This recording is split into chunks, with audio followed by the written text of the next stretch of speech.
ಅನ್ನದಾಸೋ ಹೊಕ್ಕೆ ಪ್ರಖ್ಯಾತಿ ಪಡೆದಿರುವ ವಿಶ್ವ ಪ್ರಸಿದ್ಧ ಸಂಸ್ಥೆಯಾಗಿದೆ. ಈ ಕ್ಷೇತ್ರಕ್ಕೆ ಆಗಮಿಸಿರುವುದಕ್ಕೆ ನನಗೆ ಸಂತೋಷವಾಗಿದೆ.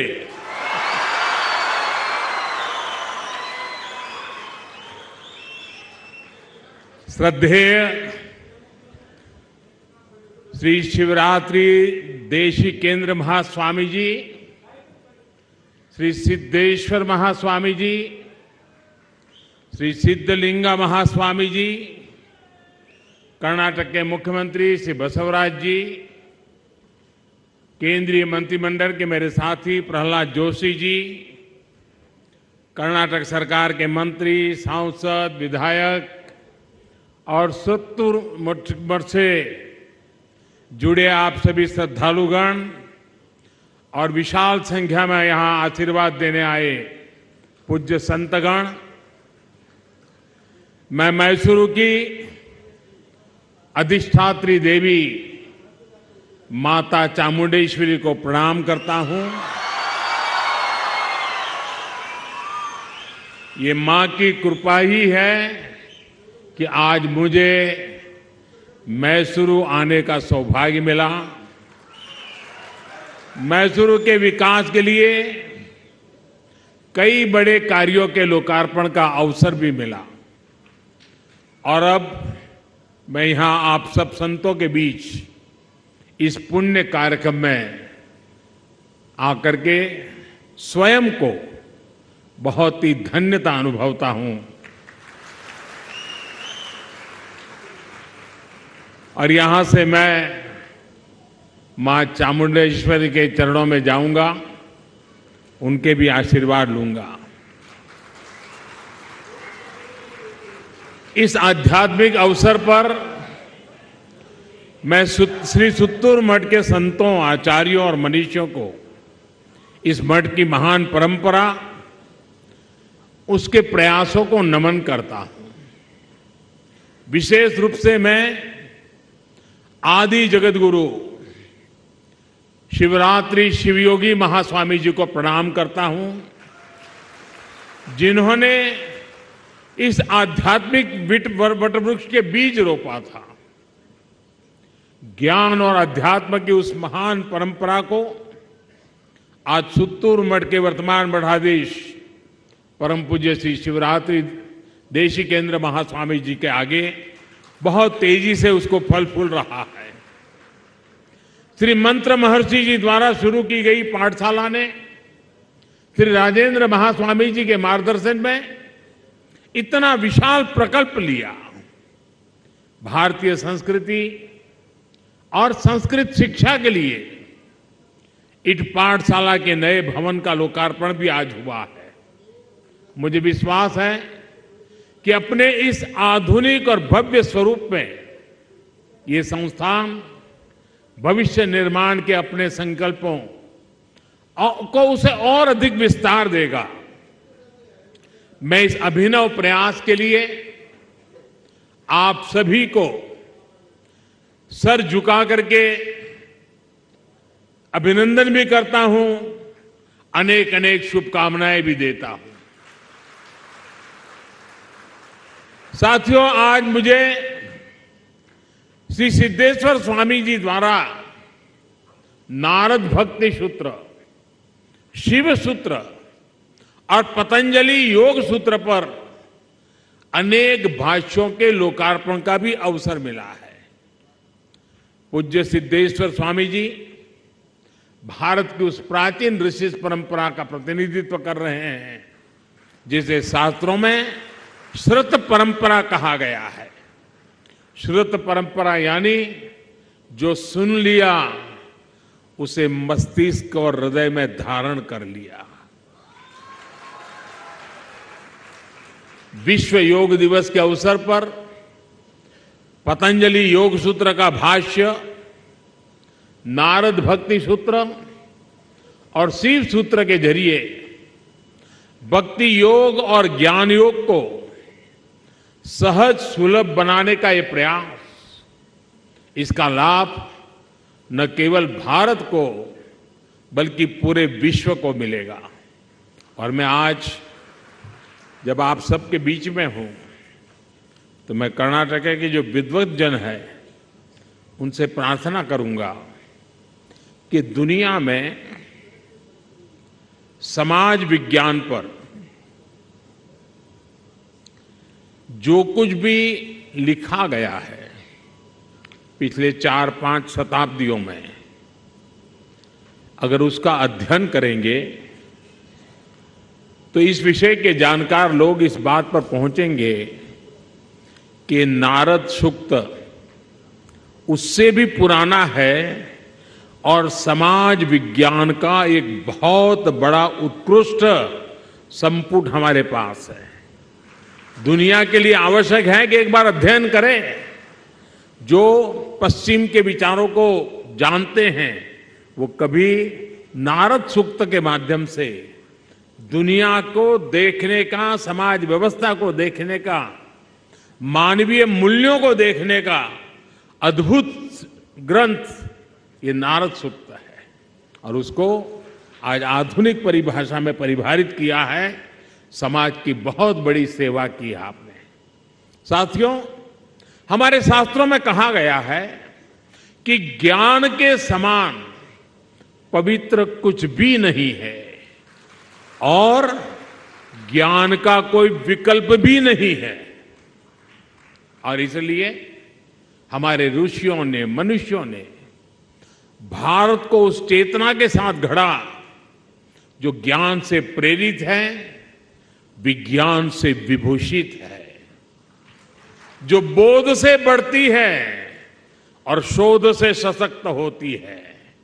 युग बदले, समय बदला, भारत ने समय के अनेक तूफानों का सामना भी किया, लेकिन जब भारत की चेतना क्षीण हुई तो देश के कोने कोने में संतों ने, ऋषियों ने, मुनियों ने, आचार्यों ने, भगवंतों ने पूरे भारत को मत कर देश की आत्मा को पुनर्जीवित कर दिया। उत्तर में मेरी काशी से लेकर यही पास में नंजरगुड़ दक्षिण काशी तक मंदिरों और मठों की सशक्त संस्थाओं ने गुलामी के लंबे कालखंड में भी भारत के ज्ञान को प्रदीप्त रखा। मैसूरू में श्री सुतुरु मठ, तुमकुरु में सिद्धगंगा मठ, चित्रदुर्ग में श्री श्रीगेरे मठ, मृगेंद्र राजेंद्र मठ, चिकमंगलूर में श्री रंभापुरी मठ, हुबली में श्री मुरुसाविरा मठ, बीदर में बसव कल्याण मठ, अकेले दक्षिण भारत में ही ऐसे कितने ही मठों का केंद्र है जो असंख्य विद्याओं, अनंत विद्याओं को सदियों से सींचते आ रहा है। साथियों, सत्य का अस्तित्व संशोधन पर नहीं, सेवा और त्याग पर टिका होता है। श्री सुतुर मठ और जेएसएस महाविद्यापीठ इसका बड़ा उदाहरण है। श्री शिवरात्रि राजेंद्र महास्वामी जी ने जब समाज सेवा का संकल्प लेकर निशुल्क हॉस्टल खोला था तब उनके पास क्या संसाधन थे? किराए की इमारत थी, राशन आदि की व्यवस्था के लिए भी जरूरी पैसे नहीं थे। और मैंने सुना था कि एक बार पैसे के अभाव में हॉस्टल की चीजों की सप्लाई रुक गई तो स्वामी जी को लिंगम करडिगे भी बेचना पड़ा था। यानी उन्होंने सेवा के संकल्प को आस्था से भी ऊपर माना। दशकों पहले का वो त्याग आज सिद्धि के रूप में हमारे सामने है। आज जेएसएस महाविद्यापीठ द्वारा देश से 300 से ज्यादा इंस्टीट्यूट्स और 2 यूनिवर्सिटीज देश विदेश में चल रही है। ये संस्थान न केवल भारत के आध्यात्मिक और सांस्कृतिक ब्रांड एम्बेसडर्स है, बल्कि साइंस, आर्ट्स और कॉमर्स के भी उतना ही योगदान दे रहे हैं। सुत्तरू मठ गरीब बच्चों की, आदिवासी समाज की और हमारे गांव की जो सेवा कर रहा है, वो भी अपने आप में एक उदाहरण है। साथियों, कर्नाटका, दक्षिण भारत और भारत की बात हो, शिक्षा, समानता और सेवा जैसे विषय हो, तो ये विमर्श भगवान बसवेश्वर के आशीर्वाद से और विस्तारित हो जाते हैं। भगवान बसवेश्वर जी ने हमारे समाज को जो ऊर्जा दी थी, उन्होंने लोकतंत्र, शिक्षा और समानता के जो आदर्श स्थापित किए थे, वो आज भी भारत की बुनियाद में है। मेरा एक बार लंदन में भगवान बसवेश्वर जी के प्रतिमा का लोकार्पण का सौभाग्य मुझे मिला था, और उस समय मैंने कहा था कि एक तरफ मैग्ना कार्टा रखिए और दूसरी तरफ भगवान बसवेश्वर के वचन रखिए, आपको पता चलेगा कि मैग्ना कार्टा के पहले, कितनी सदियों पहले मेरे देश में समाज के प्रति देखने का दृष्टिकोण क्या था, उससे नजर आएगा। साथियों, उन्हीं आदर्शों पर चलते हुए श्री सिद्धगंगा मठ आज 125 से ज्यादा इंस्टीट्यूट चला रहा है, समाज में शिक्षा और अध्यात्म का प्रसार कर रहा है। और मुझे बताया गया है कि सिद्धगंगा मठ के स्कूलों में इस समय करीब 10,000 विद्यार्थी ज्ञान अर्जित कर रहे हैं। भगवान बसवेश्वर की ये प्रेरणा, निस्वार्थ सेवा की ये निष्ठा, यही हमारे भारत की बुनियाद है। जितनी मजबूत ये बुनियाद होगी, उतना ही मजबूत हमारा देश होगा। साथियों, आज जब हम देश की आजादी के 75 साल मना रहे हैं, तो आजादी के अमृत काल का ये कालखंड सबके प्रयास का उत्तम अवसर है। हमारे ऋषियों ने सहकार, सहयोग और सबके प्रयास के संकल्प को सहनावतु सहनौ भुनक्तु सह वीर्यम करवावहै जैसी वेद ऋचाओं के रूप में हमें दिया है। आज समय है हम हजारों सालों के उस आध्यात्मिक अनुभव को साकार करें। आज समय है कि हम गुलामी के सैकड़ों वर्षों में देखे गए सपनों को साकार करें। इसके लिए हमें अपने प्रयासों को और गति देनी होगी। हमें अपने प्रयासों को राष्ट्र के संकल्पों से जोड़ना होगा। साथियों, शिक्षा के क्षेत्र में आज राष्ट्रीय शिक्षा नीति का उदाहरण हमारे सामने है। शिक्षा हमारे से भारत के लिए सहज स्वभाव रही है। इसी सहजता के साथ हमारी नई पीढ़ी को आगे बढ़ने का अवसर मिलना चाहिए। इसके लिए स्थानीय भाषाओं में पढ़ाई के विकल्प दिए जा रहे हैं। कन्नड़ा, तमिल, तेलुगु के साथ साथ संस्कृत जैसी भाषाओं को भी प्रमोट किया जा रहा है। हमारे सभी मठ और धार्मिक संस्थान इस कार्य में सदियों से लगे हुए हैं। मैसूरू तो ऐसी जगह है जहां से देश का एकमात्र संस्कृत दैनिक अखबार सुधर्मा आज भी प्रकाशित हो रहा है। अब देश भी आपके इन प्रयासों में अपना सहयोग दे रहा है, इसके लिए हर संभव प्रयास कर रहा है। इसी तरह स्वास्थ्य और आरोग्य की दिशा में भारत के प्रयासों से आज आयुर्वेद और योग को पूरी दुनिया में नई पहचान मिली है। हमारा प्रयास है कि देश का एक भी नागरिक अपनी विरासत से अनभिज्ञ और वंचित न रहे। इस अभियान को पूरा करने के लिए हमारे आध्यात्मिक संस्थानों का सहयोग बहुत महत्वपूर्ण है।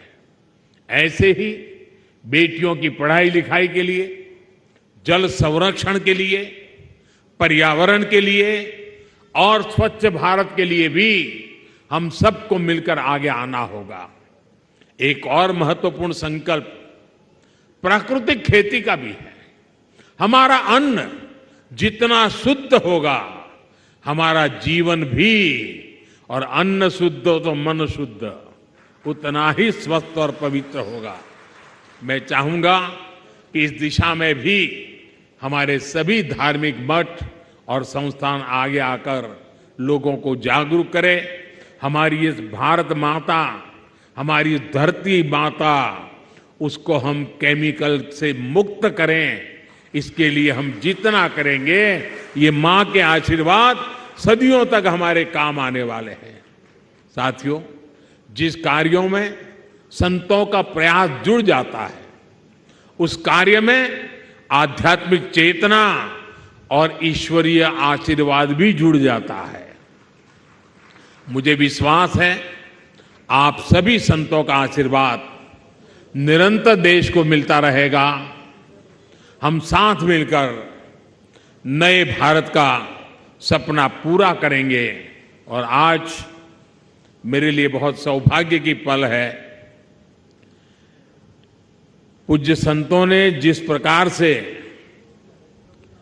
मेरे लिए अपनी भावनाएं प्रकट की हैं,